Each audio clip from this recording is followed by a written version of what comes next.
15-metė švedė Julija Schneider tapo prestižinio tarptautinio konkurso Elite Model Look nugalėtoja. Konkurso finalas įvyko Šanchajuje.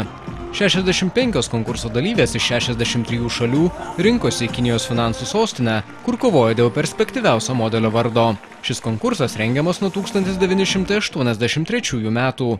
Jo metu mados ekspertai visame pasaulyje ieško naujų veidų, galinčių tapti visame pasaulyje graibstomais supermodeliais.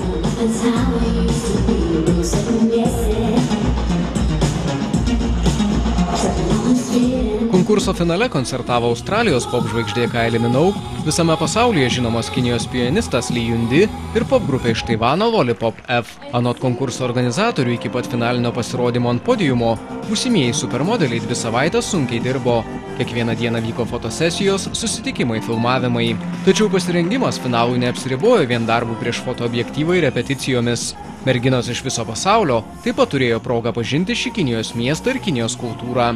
15-metė iš Švedijos kartu su pergale konkurse laimėjo ir $150 000 vertės sutartį su Elite Model Management agentūra. Sutartis bus pasirašoma 3 metams. 1,79 cm ūgio švedė, kilusi iš nedidelio Gavlės miestelio, teigia vis dar neatsigavusi po Šanchajuje patirto malonaus šoko. Šiandienos pergalė buvo kažkas nepaprasto. Kaip jau sakiau, vis dar esu lengvame šoke. Pasižiūrėsim, kas bus toliau. Elite Model Look konkursas vienas žinomiausių ir prestižiškiausių tokio pobūdžio konkursų visame pasaulyje. Kiekvienais metais dėl teisės į jį pakliūti konkuruoja 100 merginų.